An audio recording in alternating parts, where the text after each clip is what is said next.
My name is Emily. I'm in my late 30s, and for most of my adult life, I've been the kind of woman people describe with words like steady, low maintenance, and practical. I'm a wife, a professional, the person who remembers passwords, schedules dentist appointments, and keeps the household running without needing applause for it. People tend to underestimate women like me, not because we're invisible in the literal sense, but because we don't announce ourselves. I don't raise my voice to be heard. I don't dramatize my emotions. I've always believed that clarity matters more than volume, and that reacting slowly is not the same as being weak. To some people, that reads as passivity. To others, it reads as comfort. This story begins the way many marriages do, quietly functional, outwardly stable, and convincing enough that even I believed in it. From the outside, my life looked organized, predictable, safe. Inside, it felt like a long hallway with doors I never thought to open. I tore through my husband's home office and found a second phone full of horrifying secrets. And yes, those words are true, but they're not where the story starts. What I'm about to tell you is not a revenge story. It's not about humiliation, screaming matches, or dramatic exits. It's about observation, about what happens when you stop explaining things away and start listening to what silence has been trying to tell you for years. Hidden behind locked drawers and muted notifications, that phone exposed a double life I was never meant to see, and a marriage that had been lying to me for years. But even that discovery wasn't the most important moment. The most important moment was what came after, when I realized I had options, and I didn't need to rush any of them. This is a story about quiet dominance, about choosing restraint over chaos, about letting truth do the heavy lifting instead of anger. I won't exaggerate details to shock you. I won't portray myself as flawless or my husband as a cartoon villain. I'll tell you exactly what I saw, what I felt, and how my understanding of myself shifted, slowly, irreversibly. If you're expecting a fast paced thriller, this may not be it. But if you've ever felt underestimated, dismissed, or quietly sidelined in a relationship that looked fine to everyone else, this story may feel uncomfortably familiar. I'm sharing it because honesty deserves a calm voice, because clarity doesn't need theatrics, and because sometimes the most powerful thing a person can do is nothing until the moment they choose to do everything. Before we go any further, I want to ask you something gently and without judgment. Have you ever sensed that something in your life was wrong long before you had proof, but stayed quiet because everything still looked normal? For a long time, I believed my role in other people's lives was simply to make things easier. I was the woman who smoothed over awkward moments, who remembered details others forgot, who stepped in quietly when something needed to be handled without fuss. In rooms full of louder personalities, I became background stability, not ignored exactly, just assumed, like furniture that had always been there and would continue to be there without question. To my husband, I was the reliable one. That was the word he used most often when describing me to others. Reliable. It sounded like a compliment. I accepted it like one. But reliability, I learned, can slowly become a form of invisibility. At dinners with friends, I was the listener, the nodder, the one who laughed at the right moments and asked thoughtful follow-up questions. People liked talking to me, but rarely about me. When conversations turned to ambition, risk, or big dreams, I was spoken over. Not maliciously, just casually, as if my inner life had already been summarized and filed away. Even my husband spoke for me sometimes. She's not really into that. She doesn't mind. She's easy. And I didn't correct him. Not because I agreed, but because correcting him felt unnecessary. I told myself it wasn't worth interrupting the flow of things, that being agreeable was a strength, that harmony mattered more than precision. I worked. I contributed. I held my own professionally. But at home, I became the emotional infrastructure, present, functional, unseen, the person who absorbed stress so others didn't have to feel it. The person who adapted. If someone forgot my birthday, I laughed it off. If plans changed at the last minute, I adjusted. If my needs came second, I told myself they weren't urgent. Kskat. I wore competence like a neutral color, something that blended into every room. The truth is, no one ever sat me down and told me this was my role. It formed slowly, through repetition and reward. The less I demanded, the smoother things went. The quieter I was, the more peaceful our life seemed. People praised me for it. You're so calm. You're so understanding. You're so low drama. What they didn't see was the effort behind that calm, the calculations, the constant awareness of other people's moods, the way I measured my words before speaking, not out of fear, but out of habit. I became fluent in reading rooms, in knowing when to speak and when silence would be more convenient for everyone else, including my husband. He trusted that I would always be there, that I would always assume the best, that I wouldn't look too closely or ask questions that complicated things. Not because he demanded it, but because I had trained him to expect it. I was useful, dependable, predictable, and predictable people are rarely monitored. That's something I understand now, but didn't then. At the time, I believed being underestimated was harmless, maybe even advantageous.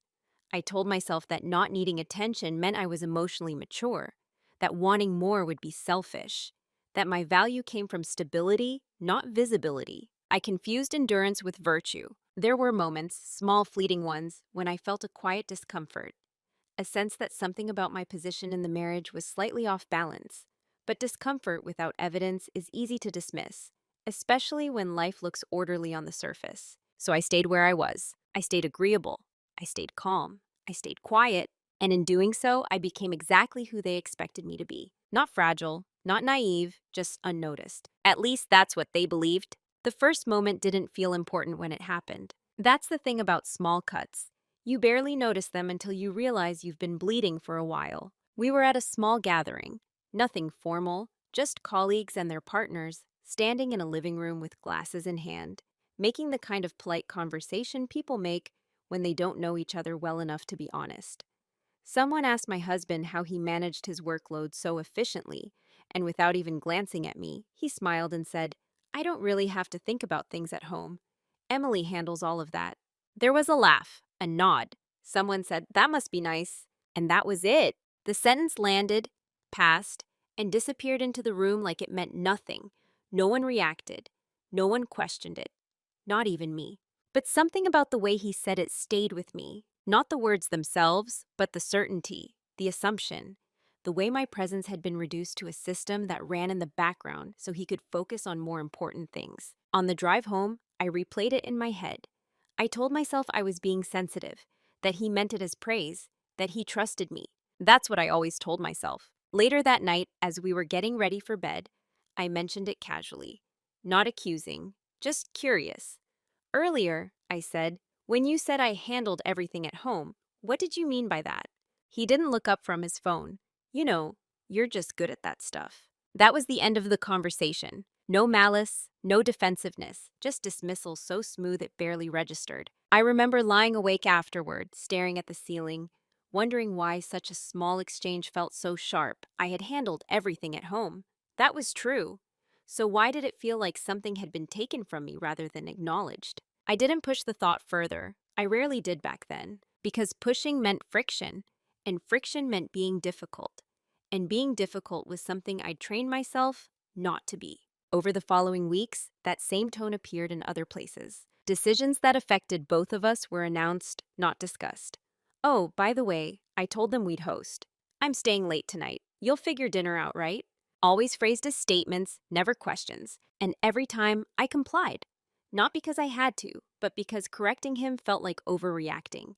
Like making a big deal out of nothing. Everyone else ignored it too. Friends smiled and said how lucky he was. Family members praised our balance. Even I participated in the illusion, joking about being the organized one, the planner, the responsible adult. But internally, I began cataloging these moments, not angrily, not dramatically, quietly. I noticed how often my preferences were assumed rather than asked, how often my silence was interpreted as agreement, how rarely anyone checked whether easy still meant willing. There was no single incident I could point to and say, "This is where things went wrong." Just a gradual erosion of space, of agency, of being considered a full participant instead of a support structure. The strange part was that nothing in my life felt overtly bad. We didn't fight, we didn't scream, we didn't break things. From the outside, we were functional, stable, respectable, which made it harder to trust my discomfort. So I did what I always did. I minimized it. I told myself marriage required compromise, that love wasn't about constant validation, that I was lucky to have a partner who trusted me so completely. But trust without curiosity can start to feel like neglect, and neglect when it's subtle enough, looks a lot like normal life. That first small cut didn't hurt because it was cruel. It hurt because it revealed how easily my presence could be simplified, and how quickly everyone, including me, accepted that version of me as sufficient. I didn't confront it. I didn't name it. I just remembered it.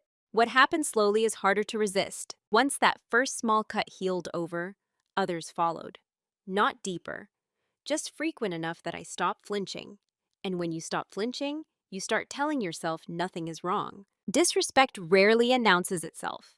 It blends into routines. It disguises itself as efficiency, as comfort, as familiarity.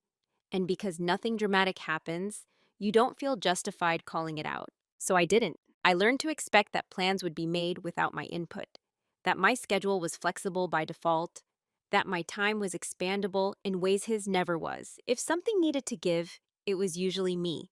And I adapted, smoothly, quietly. When friends joked that I was the easy one, I smiled. When my husband interrupted me mid-sentence to finish my thought incorrectly, I let it slide.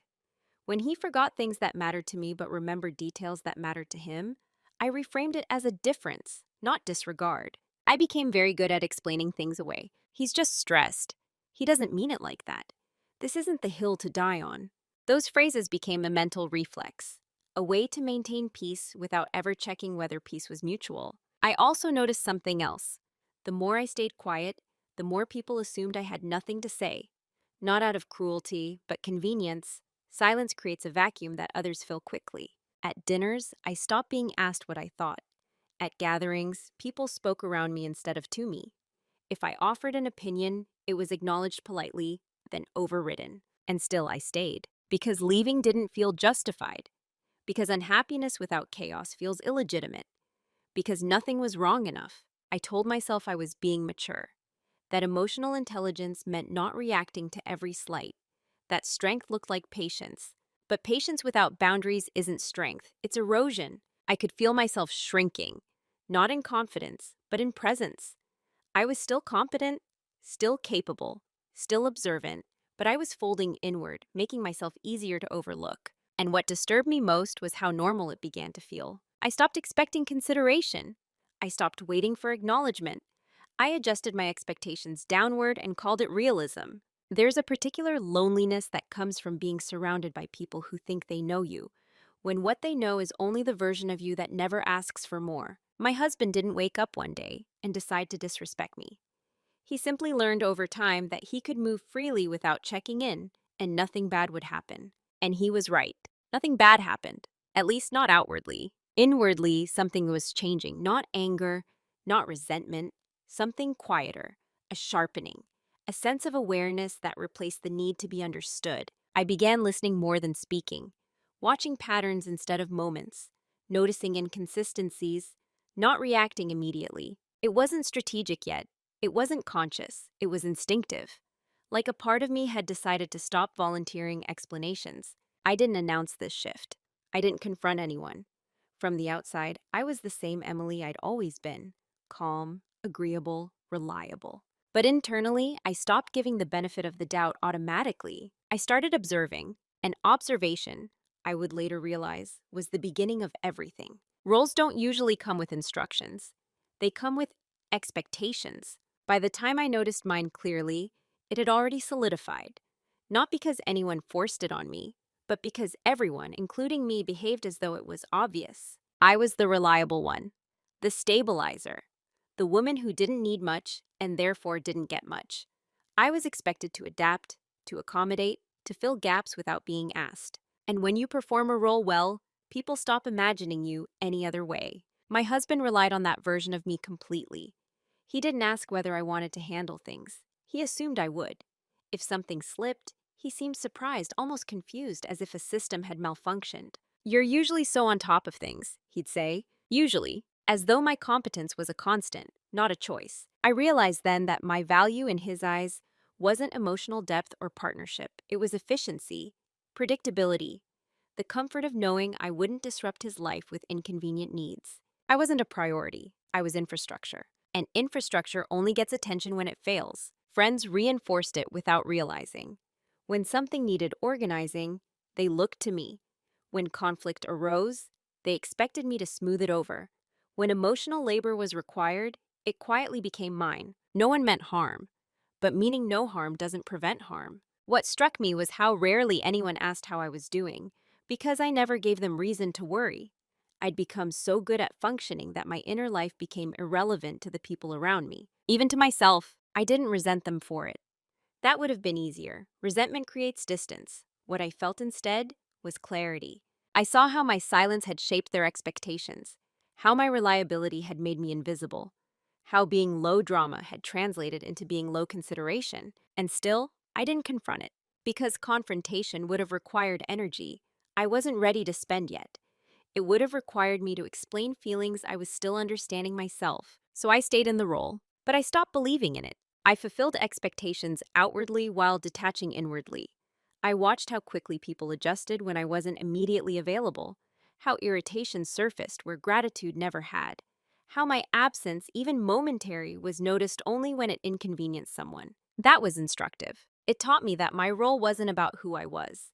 It was about what I provided. And once I understood that, something in me settled. Not sadness, not anger. Resolve. I didn't need to announce a change.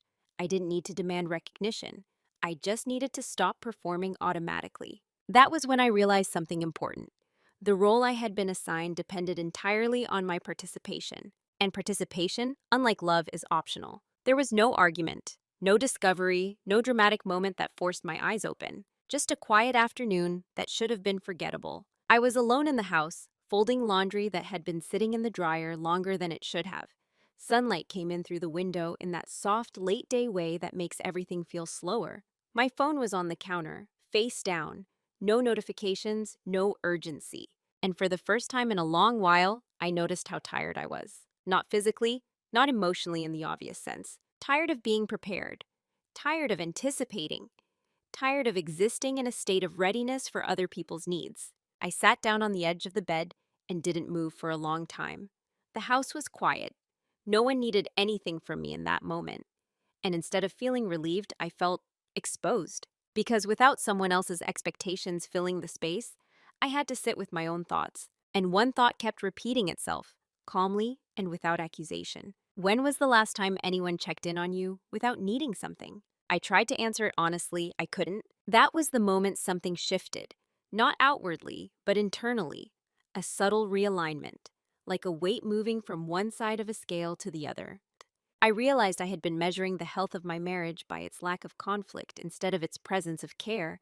I had mistaken silence for peace, routine for intimacy. And more unsettling than that, I realized how easy it had been for me to accept that. I wasn't angry at my husband. Not yet.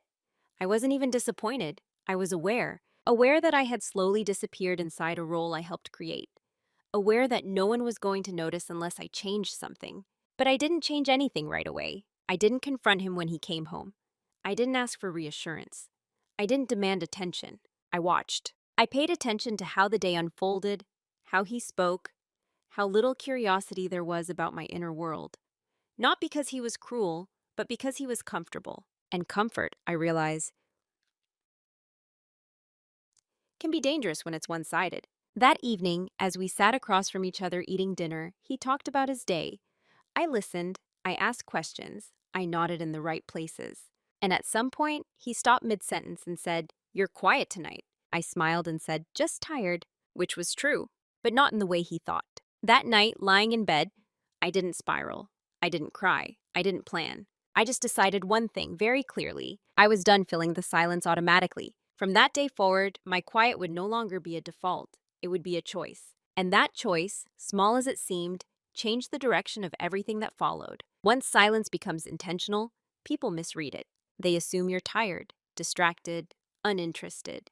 They don't imagine a strategy where they've always seen compliance. So, when I spoke less, no one worried. When I stopped volunteering information, no one asked why. When I paused before responding, they filled the gap themselves, exactly as they always had. But something inside me was different now. My silence wasn't absence. It was presence, turned inward. I was listening with purpose instead of politeness. I stopped explaining my decisions.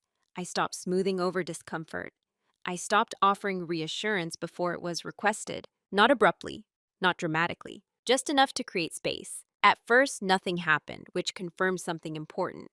My constant engagement had been holding everything together more than I realized. When I pulled back, even slightly, the structure wobbled but didn't collapse. My husband didn't ask what had changed. He didn't seem curious. He simply adjusted his expectations in small ways, the way people do when they sense resistance but don't want to confront it. "You okay?" he asked once casually. "Yes," I said, and I meant it. Because for the first time, my internal state didn't depend on his perception of me. Silence gave me room to think, to notice patterns I'd been too busy managing before. I paid attention to timing, to inconsistencies, to the way his attention moved when he thought no one was watching. I wasn't looking for betrayal. I wasn't suspicious yet. I was simply awake. And awake people see more than they speak. Others mistook my quiet for weakness, for disengagement, for emotional distance that would resolve on its own. They assumed I'd eventually return to my old role, the one that made their lives easier. I let them believe that, because when people underestimate you, they stop hiding things. That was when I understood something I hadn't before. Silence isn't empty, it's observational. It creates room for truth to surface without interference. And truth, given enough space, always reveals itself. I didn't rush it. I didn't need to. I had time. What no one noticed was how much information lives in the background. Once I stopped filling space with words, I began to see how much had always been there. Waiting, patterns, habits, small deviations that didn't mean anything on their own but formed a shape when viewed together. My husband became more careful with his phone. Not in an obvious way, just enough that I noticed. He'd angle the screen slightly away, step into another room to take calls he used to answer beside me, silence notifications more often. If I had still been the woman I used to be, I might have told myself I was imagining it, that everyone deserved privacy, that stress explained everything. But I wasn't imagining. I was observing. I began documenting, not formally, not obsessively, just mentally, times, frequencies, reactions, the difference between what was said and what was done. I didn't confront him. I didn't accuse. I didn't even ask questions that would alert him to my awareness. Instead, I learned. I learned how his routines worked. On which days was he most relaxed?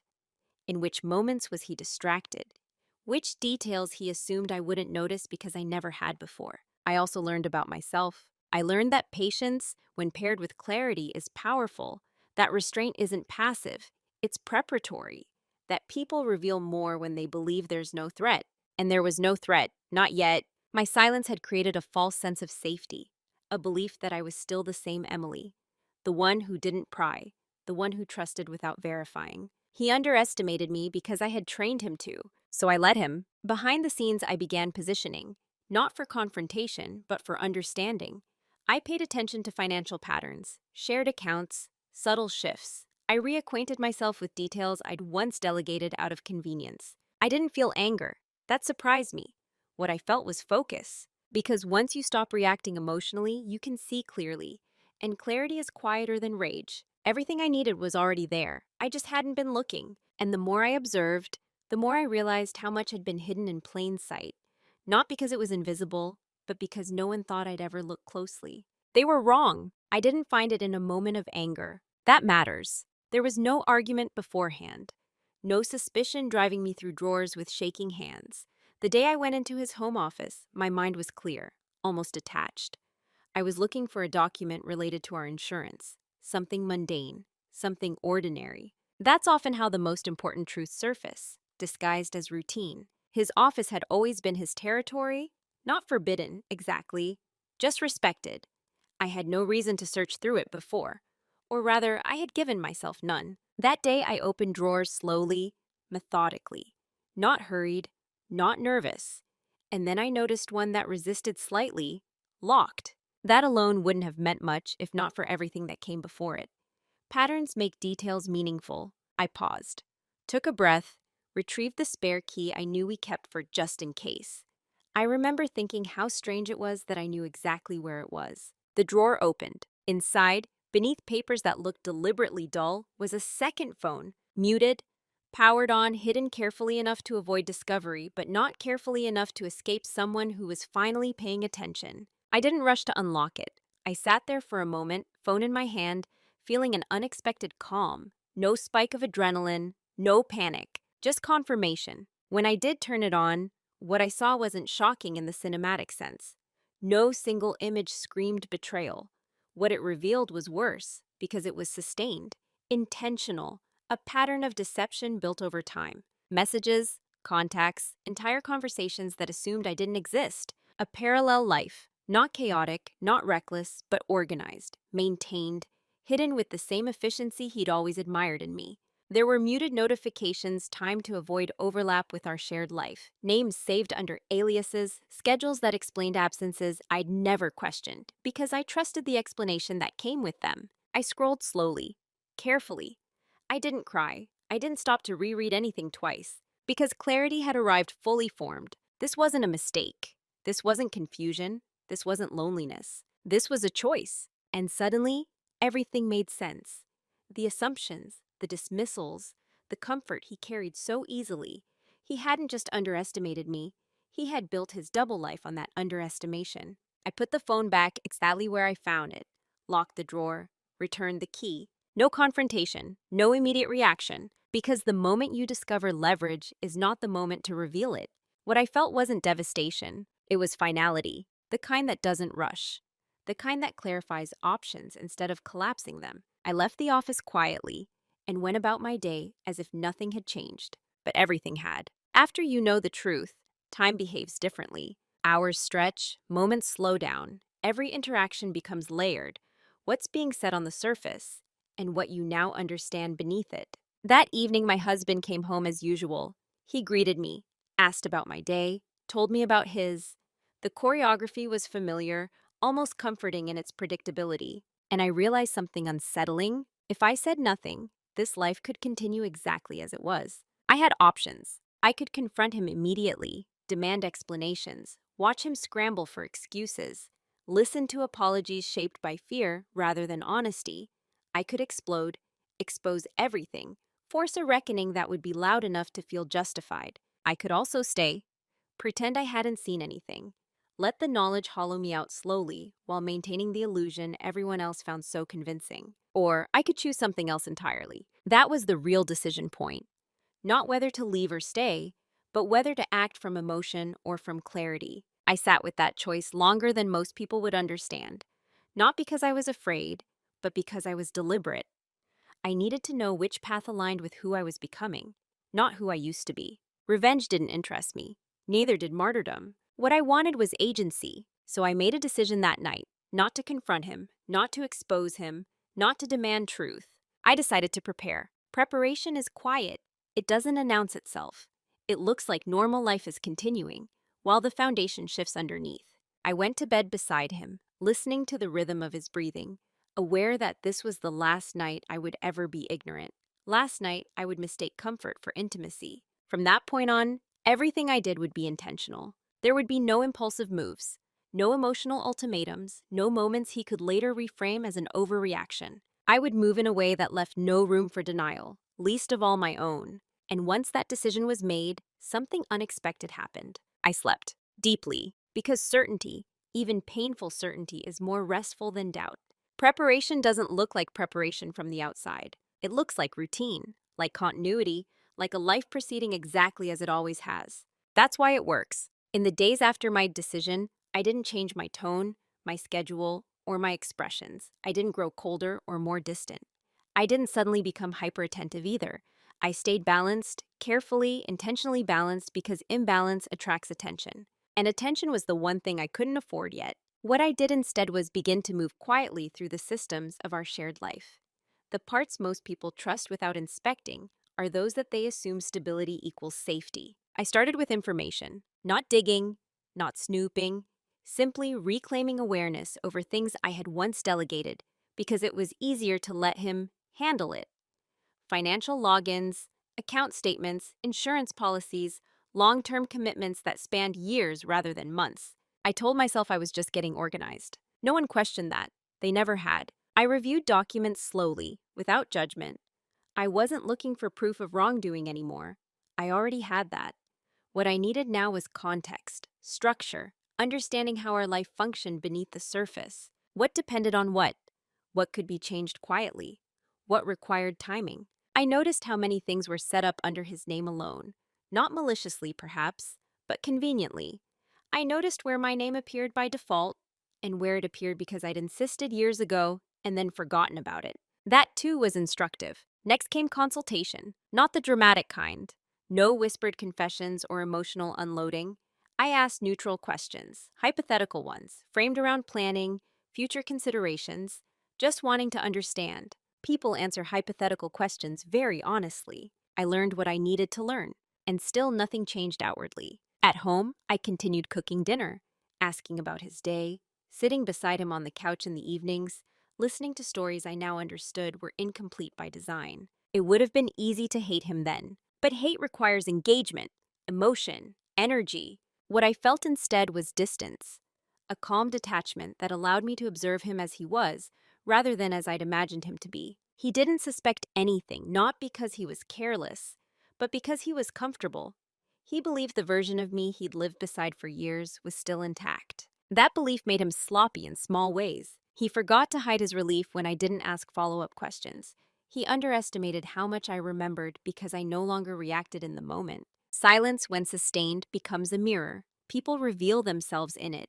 I also began adjusting my own life in subtle ways. I reconnected with parts of myself I'd neglected.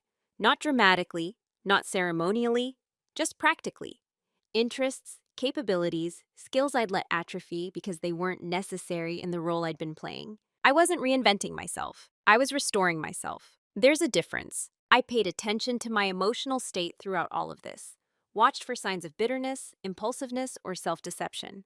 I wanted my actions to be clean, not fueled by panic or revenge. That mattered to me, because when this was over, I wanted to recognize myself. Some nights, I lie awake thinking about how easy it would be to expose everything, to collapse the double life instantly, and force accountability through shock. But shock is temporary. Structure lasts. So I stayed focused on structure. Weeks passed. If anyone had asked, they would have said nothing was wrong, that we seemed fine, stable, predictable. And that was the point. People don't protect what they don't realize is vulnerable. Every step I took was legal, ethical, grounded, no shortcuts, no secrets that could later be turned against me. I made sure of that. I also made sure not to share my awareness with anyone who didn't need to know. Not friends, not family, not out of secrecy, but out of clarity. Once you speak something aloud, it stops being yours alone. This was still mine. What surprised me most during this time was not how capable I felt, but how calm. I had expected grief to crash in, or anger to surge unpredictably. Instead, I felt steady, as if the version of me that had endured quietly for years was finally being repurposed. Not erased, but refined. Endurance became patience. Patience became precision. By the time everything was in place, no one had noticed a single shift. Not my husband, not our friends, not our family. They still thought they knew who I was. They didn't realize I was already gone, long before I ever left. Consequences rarely arrive with announcements. They begin as absences, as small disruptions people can't quite name. A sense that something has shifted even though nothing obvious has changed. That's how it started, not with confrontation, not with exposure, but with things no longer landing the way they used to. I stopped compensating. That was the first consequence, though no one would have described it that way. I no longer fill gaps preemptively. I no longer anticipated needs before they were spoken. I no longer smoothed over tension before it had a chance to register. To me, this felt neutral, balanced, long overdue. To everyone else, it felt like something was missing. My husband noticed it first, not consciously, but behaviorally. He became slightly more restless, slightly more impatient. Things that used to resolve themselves now lingered. Appointments conflicted, plans required discussion. Small inconveniences stacked up. He started asking questions he'd never asked before. Did you see that email? Were you going to handle this? I thought you usually, that word again, only now it carried friction. I answered calmly, factually, without defensiveness. Oh, I didn't realize you needed me to do that. I assumed you had it covered. I wasn't aware that was my responsibility. All true, all neutral, all impossible to argue with. And yet it unsettled him, because for the first time, the invisible labor he'd depended on was visible only in its absence. He felt the loss without understanding its source. At work, he became distracted, less focused. He brought that tension home with him, expecting, out of habit, that I would absorb it. I didn't. Not out of punishment, out of alignment. Friends noticed it too. The dynamic shifted in subtle ways. When group plans were made, no one automatically looked to me to organize them anymore. Not because I refused, but because I didn't step forward. Someone else had to, and they weren't very good at it. There was mild irritation, awkward pauses, comments like, "Emily usually handles this stuff." I smiled and said nothing. Letting people experience the weight of what you used to carry is not cruelty, it's honesty. The most interesting changes, though, happened internally, for my husband. His confidence began to wobble, not in a dramatic collapse, but in micro adjustments. He double-checked himself more, sought reassurance he'd never needed before, became oddly attentive in moments that used to pass without notice. "You seem different lately," he said one evening. Different. I looked at him and waited. "You're just quieter," he added, not in a bad way, just different. "I'm quieter," I said. "I'm listening more." That answer unsettled him far more than anger ever could have, because listening implies awareness, and awareness threatens secrecy. He didn't know why he felt exposed. He just felt it. The double life he was maintaining depended on my predictability, on my emotional availability, on my habit of trusting first and questioning later. Without that, his internal balance was off. He started making mistakes, not big ones, but small, revealing ones, slips in timing, inconsistencies in explanations, subtle anxiety when his phone buzzed unexpectedly. I noticed everything, and still I said nothing. That was the most difficult part for people to understand if I ever tried to explain it. They assume silence means denial, fear, or weakness. What they don't understand is that silence can also be containment. I was containing the situation, holding it steady while consequences unfolded naturally. Because consequences that arise organically are far more convincing than those forced by confrontation. Nothing I did could be framed as dramatic. Nothing could be turned against me later. I wasn't reacting. I was responding to reality as it presented itself. Meanwhile, my own life began to feel lighter. Not happier exactly, but clearer. Less burdened by responsibilities I'd never consciously agreed to carry alone. I slept better, thought more clearly, felt less reactive. That clarity gave me something my husband no longer had: orientation. He sensed something slipping through his fingers, but couldn't identify what. The comfort he'd built his double life on was eroding, and he didn't know how to stabilize it, which made him anxious. And anxious people reveal themselves. By the time he realized something was truly wrong, the consequences were already in motion, quietly, irreversibly. He just didn't know yet how far they would go. Panic doesn't arrive all at once. It seeps in through the cracks, through hesitation, through second-guessing, through a sudden urgency to repair things no one had acknowledged were broken. That was how it began for him. At first, he tried to restore the old rhythm. Small gestures, casual invitations, a hand on my back when we passed each other in the kitchen. Compliments that felt slightly delayed, as if retrieved from memory rather than impulse. "You've been doing a lot lately," he said one night, watching me rinse a plate. I looked at him, calm, neutral. "Have I?" He frowned, not at my tone, but at the lack of reassurance that usually followed. That's when I realized something important. He didn't miss me. He missed the version of me that buffered his life. So he tried harder. He asked about my day more often, but listened less carefully. He suggested weekend plans, not because he wanted connection, but because he sensed distance and wanted to close it quickly, before it became real. The problem with urgency is that it exposes motive, and his motive wasn't curiosity, it was repaired. But you can't repair something you refuse to name. I noticed his sleep had changed. He woke earlier, checked his phone more frequently, became impatient with delays that hadn't bothered him before. The ease he once carried was gone. In its place was vigilance. That was the tell. People who live double lives depend on stability in their primary one. When that stability wavers, everything feels threatened, even if nothing has been said. He began testing me in subtle ways. "Are you upset with me?" "No," I said. "Did I do something wrong?" "Not that I'm aware of." Both true, and both were deeply unsettling to him. Because panic needs an object. It needs something to push against, argue with, and defend against. Calm gives it nothing. He couldn't fight me. He couldn't apologize. He couldn't even explain himself. All he could do was feel the ground shifting beneath him without understanding why. That's when regret appeared. Not remorse, regret. He started referencing the past, bringing up memories, highlighting shared experiences as if naming them might anchor us back into place. "Remember when we went there? We've been through a lot together. We always said we'd handle things as a team." I listened, I didn't contradict him. But I also didn't reassure him, because by then, the version of us he was invoking no longer existed for me. It had been replaced by clarity, and clarity doesn't bend for nostalgia.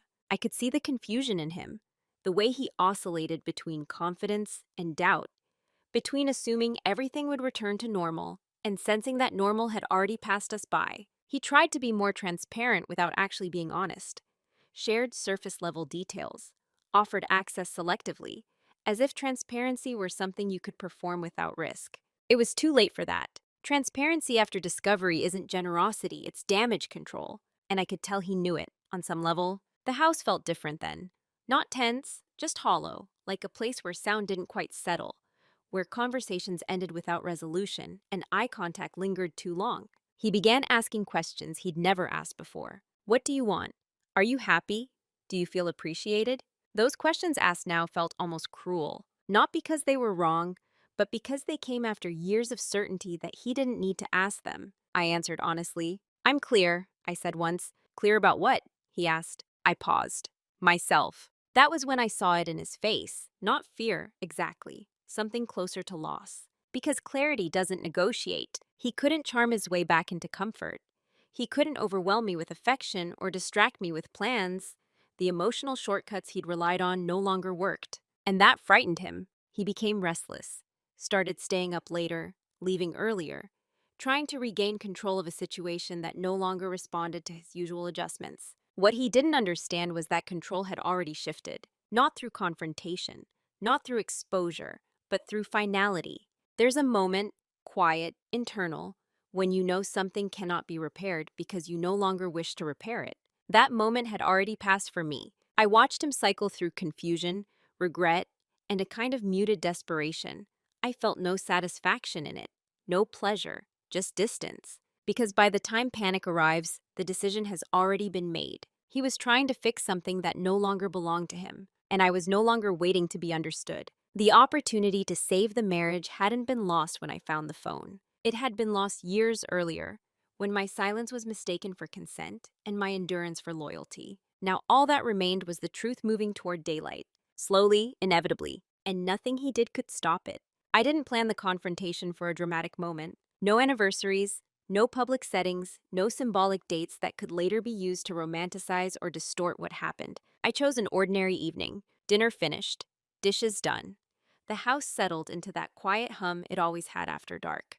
Familiar, neutral, safe enough that no one would feel cornered. That was important to me, because confrontation doesn't need intensity to be effective. It needs clarity. I sat across from him at the kitchen table, same place we'd sat hundreds of times before, talking about schedules, errands, small inconveniences. He looked at me with mild curiosity, maybe a trace of apprehension. He could feel something coming, but not its shape. I need to talk to you, I said. My voice didn't shake. That surprised him. He nodded slowly. Okay. I didn't accuse him. I didn't ask questions. I didn't give him room to cause confusion. I know about the phone, I said. The one in your office. Silence landed between us. He didn't respond immediately. His eyes moved, not dramatically, just slightly, as if searching for footing. When he spoke, his voice was careful. What phone?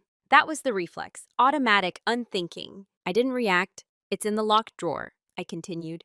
Muted notifications, alias contacts. I've seen what's on it. Still calm, still factual. There was no anger in my voice for him to grab onto. No outrage to deflect, no hysteria to dismiss. Just information. His shoulders dropped. Not in defeat, but in recognition. He understood then that denial wouldn't work, that the version of me sitting across from him wasn't asking to be convinced. I can explain, he said. I shook my head, not sharply, not dismissively, just enough. I'm not interested in explanations. That stopped him, because explanations assume confusion, and I wasn't confused. He tried anyway. Of course he did. People always do. He spoke about stress, about distance, about how it didn't mean anything, about how he never intended to hurt me. I listened, not because I needed to, but because I wanted to see whether he could tell the truth without being forced. He couldn't. Every sentence centered itself. His feelings, his reasoning, his discomfort. Even his remorse was framed around what he was losing. That told me everything I still needed to know. When he finished, he looked at me expectantly, waiting for reaction, forgiveness, outrage, something. I offered none. This conversation isn't about intent, I said quietly. It's about reality. He frowned. What does that mean? It means, I said, that you made sustained choices that required me to be underestimated. And you were right, I didn't notice, until I did. His breath caught slightly at that. Not because of guilt, but because of exposure. He realized then that this wasn't a fight he could win. There was no version of this where he regained control by saying the right thing. I continued, I'm not going to argue with you.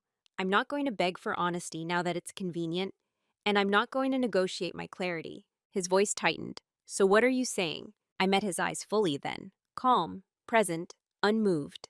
I'm saying I'm done. Not that we're done. I am done. That distinction mattered. He reached for urgency, for promises, for change. I'll do anything, he said.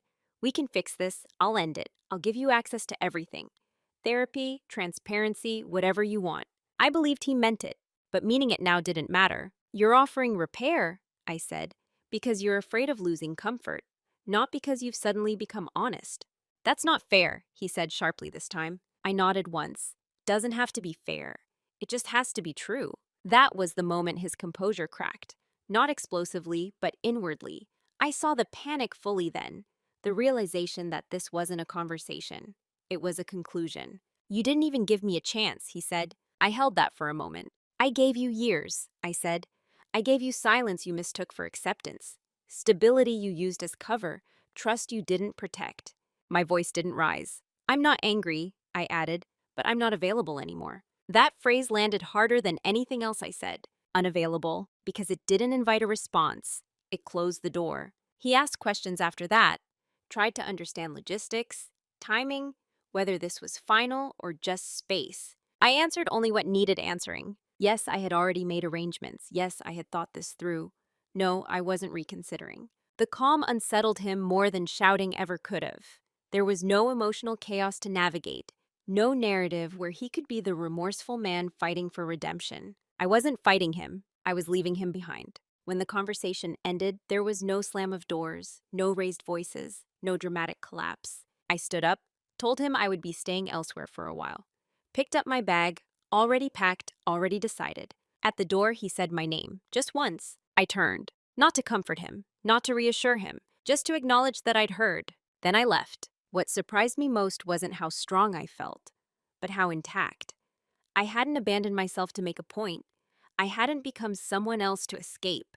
I had simply stopped participating in a lie. And that, I realized as I stepped into the night air, was the quietest form of dominance there is. After you leave a life that was built on your silence, there's a strange pause. Not relief, not grief, orientation. The world doesn't rush in to congratulate you. There's no cinematic moment where everything suddenly feels light and obvious. Instead, there's space, wide, quiet space, and the unfamiliar responsibility of deciding who you are when no one is depending on your invisibility. That was where I found myself. In the weeks that followed, people reacted the way people always do when something ends without spectacle. Confused, curious, slightly uncomfortable. They asked questions framed as concern but sharpened by surprise. You seem fine. You're handling this really well. I don't know how you're so calm. I understood what they meant. They expected collapse, or rage, or at least visible devastation that would help them categorize what had happened. Something dramatic enough to justify their own shock. But I wasn't devastated. I was grounded, because my grief hadn't arrived all at once at the end. It had been processed slowly, privately, over years of quiet realization. By the time I left, I wasn't mourning the marriage. I was mourning the version of myself who thought endurance was love. That grief was clean, honest, and already behind me. What surprised me most was how quickly my nervous system adapted to not being on call. I slept deeply. My thoughts felt linear instead of looping. I didn't brace myself before conversations anymore. I noticed how often I used to check my tone, my posture, my expressions. Small calibrations I no longer needed. No one was monitoring me now. And more importantly, I wasn't monitoring myself. I didn't rush to redefine my life with big declarations or symbolic changes.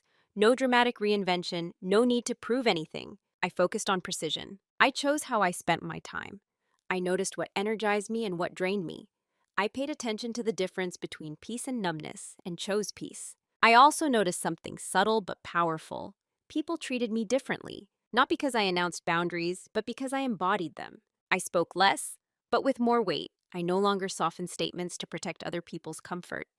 I didn't rush to fill the silence or rescue awkward moments. And strangely, people listened more. Some relationships fell away naturally, not out of conflict, but incompatibility. When you stop overgiving, you see clearly who was there for you and who was there for what you provided. That clarity didn't make me bitter, it made me selective. I began trusting myself in ways I never had before. Not just my instincts, but my pace, my restraint, my ability to wait without doubting my own judgment. I realized how powerful it is to know you can survive the truth, that you can walk away without turning it into a performance, that you don't need validation from people who benefited from your silence. I didn't become harder, I became cleaner. There's a misconception that strength requires aggression, that reclaiming yourself means becoming louder or colder. For me, it meant becoming exact with my words, exact with my energy, exact with my commitments. I don't explain myself unnecessarily anymore. I don't negotiate clarity, and I don't confuse familiarity with safety. I also don't carry hatred. Hatred ties you to what hurt you. It keeps the story alive longer than it needs to be. What I carry instead is understanding. Understanding that people will take as much space as you give them. Understanding that silence can be a gift or a liability. Understanding that being underestimated is only dangerous if you believe it too. Who I am now is not defined by what I endured, but by what I chose when I finally saw clearly. I am not louder. I am not colder. I am anchored. And that anchoring has changed how I move through the world. I don't seek dominance. I don't need to prove resilience. I simply no longer participate in dynamics that require me to disappear. That is the difference. There's a temptation, when a story like this ends, to look for a villain and a victor. People want to know who won, who suffered more, who got what they deserved. But life rarely resolves itself that cleanly. What I learned, what I want to leave you with, is simpler and harder to accept. Most betrayals don't begin with cruelty, they begin with permission. Not the kind that's spoken aloud, but the kind that's granted slowly. Through silence, through self-erasure, through the belief that being understanding is the same as being valued. I don't believe my husband set out to hurt me. I believe he set out to preserve comfort. And when comfort is protected at all costs, truth becomes expendable. What ended our marriage wasn't just the second phone. It was years of me being easy to overlook. That's the part people miss. You can forgive many things when you feel seen. You can work through mistakes when honesty exists. What you cannot survive, at least not intact, is being reduced to a function instead of a person. I didn't leave because I was angry. I left because I was clear. And clarity doesn't shout. It doesn't punish. It doesn't need applause. It simply stops participating. If there's a moral here, it's not leave at the first sign of trouble. It's not trust no one. It's not even silence is power. The moral is this: pay attention to who you become in a relationship. Not how it looks, not how others describe it, but who you are allowed to be inside it. If you're always the one adapting, absorbing, smoothing, excusing, ask yourself why that feels necessary. Ask yourself who benefits from your quiet. Ask yourself whether peace is being shared or merely outsourced to you. And if you ever reach a moment where you see the truth clearly and realize you don't need to explain it to survive it, trust that moment. You don't owe anyone your disappearance. You don't owe anyone access to your endurance. And you don't owe drama to justify choosing yourself. Sometimes the most powerful ending is the calmest one. Before I go, I want to leave you with one question, one that doesn't demand an answer, but invites reflection. Have you ever mistaken being easy to be with for being truly valued? And if so, what did it cost you? If this story resonated with you, I'd love to hear your thoughts in the comments. Not judgments, not advice, just honesty. Because quiet clarity has a way of finding people who need it. And if you're one of them, you're not alone. Cảm ơn bạn đã theo dõi. Hãy bấm đăng ký và bật chuông để luôn cập nhật nội dung mới. Hẹn gặp lại.